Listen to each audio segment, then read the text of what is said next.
শত্রুতা, প্রতিহিংসা কিংবা পারস্পরিক বিবাদের জেরে পৃথিবী থেকে কাউকে চিরতরে সরিয়ে দিতে কিলার ভাড়া করার ঘটনা বহুল পরিচিত। কিন্তু নিজেকে মেরে ফেলার জন্য পেশাদার কিলারকে টাকা দেওয়ার কথা শুনে অবাক হওয়া অস্বাভাবিক কিছু নয়। তবে এমনই এক কাণ্ড ঘটিয়েছিলেন হলিউড ডিভা অ্যাঞ্জেলিনা জোলি। হলিউডে এই ঘটনা হিটম্যান সাগা বলে পরিচিত। 22 বছর বয়সে নিজেকে খুন করানোর জন্য ভাড়াটে খুনিকে টাকা দিয়েছিলেন তিনি। সেই সময় মারাত্মক অবসাদে ডুবেছিলেন অ্যাঞ্জেলিনা। সারাক্ষণ নিজেকে শেষ করে দেওয়ার কথা ভাবতেন তিনি, কিন্তু পাশাপাশি অন্য এক ভাবনাও তার মনে জেঁকে বসে।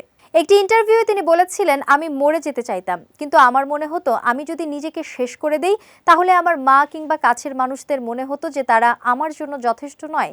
আমি ওদের মনে কষ্ট দিতে চাইনি, তাই এমন একটি পরিকল্পনা করেছিলাম যাতে আমার মৃত্যুর পর বাকিদের মনে হয় যেন আমি খুন হয়েছি। অ্যাঞ্জেলিনা অবশ্য পরে এই সাপও মরবে লাঠিও ভাঙবে স্ট্র্যাটেজি থেকে নিজেকে সরিয়ে এনেছিলেন। এ প্রসঙ্গে পরে অ্যাঞ্জেলিনার বক্তব্য ছিল, আমি আমার জীবন নিয়ে একটা খেলায় মেতেছিলাম, নিজেকে নিজে মৃত্যুর মুখে ঠেলে দিয়েছিলাম। তবে আমি ঈশ্বরের কাছে কৃতজ্ঞ যে আমার মন থেকে এই ভাবনা মুছে দিয়েছিলেন।